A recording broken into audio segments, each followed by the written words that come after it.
Uchiha, and I will rule over the Leaf Village with my power. Believe it! What's up, ladies and gentlemen? Neon Pow here, and this week we're doing part 9 to What If Naruto Was an Uchiha. That meaning if you have not seen the previous parts or the movie, I have that linked in the description and in the card above, and I highly recommend you watch that so the series will be even better than just watching one part. Furthermore, guys, if you are not subscribed, which actually a bunch of you aren't, make sure to hit that subscribe button and notification bell if you are subscribed, because that way you can get up to date on all the juicy what ifs coming, since you guys know I upload weekly and you don't want to miss any of the videos. Also, since you guys demolished that 200 like goal last video, I'm going to be keeping it again this week. So let's see what you guys can do, because I know you beasts are out of this world, so let's keep that support going. So guys, without further ado, we'll go ahead and start into the video. In the last episode, we left Naruto Uchiha being instructed by Danzo to eliminate Orochimaru and his henchmen. Orochimaru, out of pure lust for a chance at a powerful Uchiha body, refused to flee and instead take Naruto head on. The two parties clash with one another and the fight begins. Since Naruto is a pure killing machine at this point, he is currently going all out. This means that Naruto is fully utilizing his Senju cells and fully activated his Mangekyo. As Orochimaru is licking his lips at the sight of Naruto, Naruto smirks villainously and says that he wants to level the playing field a bit. Then, in the matter of milliseconds, Naruto obliterates Jirobu and Tayuya, two of the Sound 4. Orochimaru and his squad just turn around slowly in surprise, not realizing what just happened. In these few milliseconds, Naruto used one of his Mangekyo to change his fist composition into metal, and then proceeded to use his other eye to stop time for 10 seconds within a 10-meter vicinity, giving him plenty of time to do what he needed to do. Once Orochimaru gets this taste of the Uchiha's power, his body begins to pulsate, and then goes... He then tells the remaining Sound 4, or technically Sound 2, and Kabuto that our little Uchiha is getting a bit feisty, and that we'll need to tame him. They are required to get serious and power up fully. He instructs Sakon, Ukon, and Kirimaru, who are now in their second state, Curse Mark, to engage with Naruto. With the Curse Mark overtaking their emotions and seeing their close comrades eliminated like it was nothing, they begin yelling and don't hesitate to attack. Naruto sees the two charge at him, and he begins creating a wood-style barrier to stop their movements. But Naruto quickly notices that the second state Curse Mark enhances one's ability to unhuman levels. Kirimaru uses his overpowered arrows to obliterate all the wood, while Sakon/Ukon charge Naruto from opposite sides in a pincer move. As Naruto's cockiness had got to him, he currently now has to wait for his Mangekyo to cool down and has to take the full brunt of the blow. Fortunately, he is able to enhance his body with some hardened wood armor to cushion the force, but he is still going flying back into the trees. The two Sound Ninja believe they got some good damage on Naruto, but then sees Naruto raise his hand in the air like he just doesn't care, and then a bolt of lightning strikes Ukon, frying him in the process. Naruto then steps out of the forest, cracking his neck, and begins laughing maniacally. This makes the remaining Sound Ninjas step back a bit, but Orochimaru orders them to keep fighting, so they do. Kirimaru shoots out a barrage of arrows at Naruto, but Naruto uses his Sharingan to easily matrix through them all as he walks towards them. As he is doing so, Naruto is powering up his Super Chidori. Sakon goes to avenge his brother by trying to quickly speed around Naruto and hit his blind spot, but Naruto just grabs him by the neck and slams him to the ground. As Naruto is about to pierce Sakon's heart, he is grappled by Ukon, who is miraculously still clinging to life after being hit by a Kirin. This gives Sakon enough time to free himself and restrains Naruto from the front, setting up Kirimaru with a perfect shot. The brothers Sakon and Ukon yell to take the shot, and Kirimaru releases his most powerful projectile at the immobilized trio, and a massive explosion forms, vaporizing everything in a 20-meter radius from the blast. However, as the dust clears, a white, glowing aura manifests. All traces of the two Sound Ninjas were wiped clean, but Naruto still remains, protected by his Susanoo. Before Kirimaru can register what just happened, Naruto sends a fire-infused lightning blast towards him, which disintegrates him completely. All that is left now is Orochimaru and Kabuto versus the Susanoo-powered Naruto.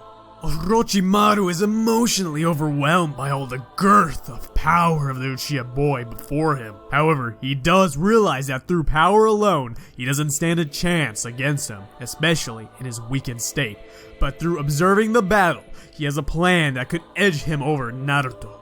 However, Orochimaru is assuming he has seen all of what Naruto has to offer. Orochimaru and Kabuto work together to summon the giant snake summoning, so they can combat Naruto's giant Susanoo. The snake shoots poison acid at Naruto, which looks like it is deteriorating his Susanoo. Then, the snake whips its tail and smacks Naruto 100 meters back, destroying a section of the forest in the process. Naruto realizes he will need it to increase his speed and firepower if he wishes to eliminate the giant snake. So, he forms a giant wooden golem to assist him. The golem gets a hold of the snake as it is trying to slither away, and Naruto slices it right in half, leaving Orochimaru and Kabuto without a summoning.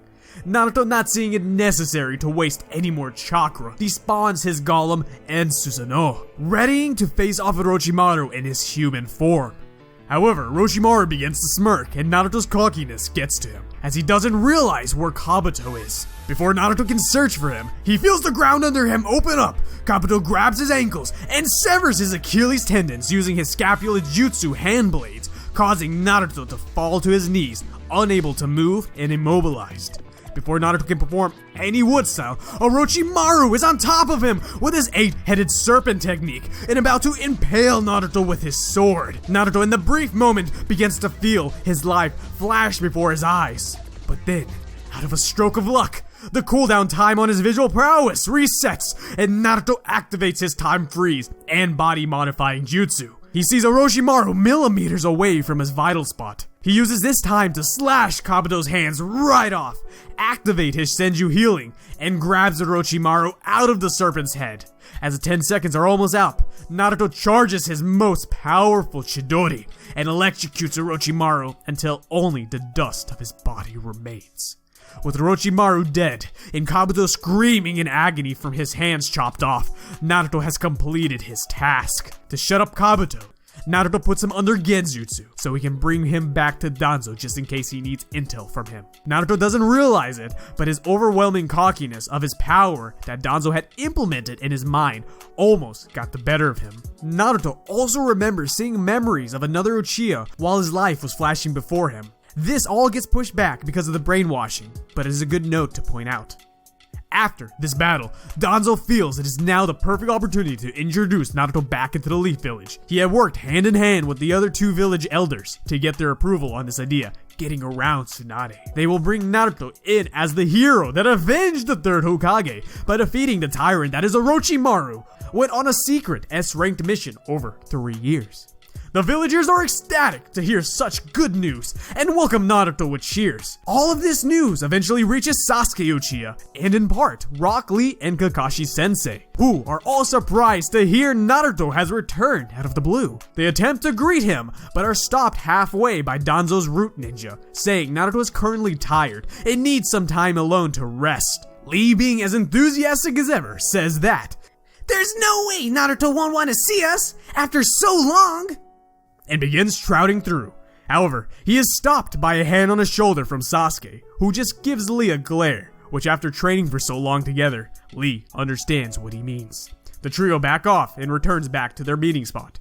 Sasuke has always been suspicious that something had changed with Naruto after he came back from his surgery years prior as kids. He has been investigating the matter, and especially during the last 3 years, on what truly happened to Naruto all those years back.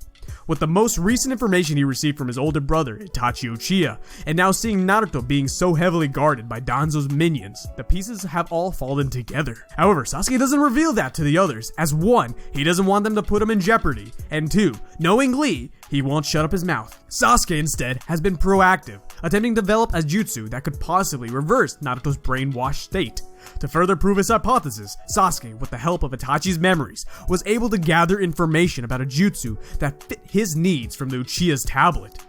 The jutsu was called Izanami, a jutsu that puts the enemy in a powerful genjutsu that won't be released until the person satisfies the user's requirements. Sasuke also knows that if he chooses to use this jutsu, that he will be sacrificing one of his Sharingan. But he isn't worried about that because saving his only remaining family member from the grasps of the scumbag Danzo takes precedence. Through the massive intel that Danzo has in the Leaf, he has always been on the edge with Sasuke. He knows that indeed the Uchiha is powerful, and that if left unchecked long enough, he would interfere with his plans. He can't stand for the disgracefulness that someone else has access to all that power, especially a lowly Uchiha and his village. Before Sasuke can get in his way, he instructs his pawn, Naruto, to dispose of Sasuke. Naruto, hearing this, begins to stutter for a second. Danzo then repeats himself and asks if there is any problem from what he says. Naruto then responds, "No sir." With that, both Sasuke and Naruto are both assigned a secret mission that requires the two of them to leave the village immediately. Danzo will use this as an excuse to cover up Sasuke's death by an unexpected casualty caused mid-mission. With this sudden course of events, Sasuke is clever enough to know that Danzo has finally chosen now to eliminate him, and worst of all, using his own brother. As the two silently leave the Konoha borders, Naruto slowly gets behind what looks like an unsuspecting Sasuke and pierces Sasuke through the back with a Chidori. And that's where we're leaving part 9 to What If Naruto Was an Uchiha. Now guys, make sure to smash that like button and subscribe if you enjoyed, and don't forget to comment below your opinions because I love interacting with you guys and reading what you got. Alright guys, until the next time, I'll catch you beasts around. Neon out.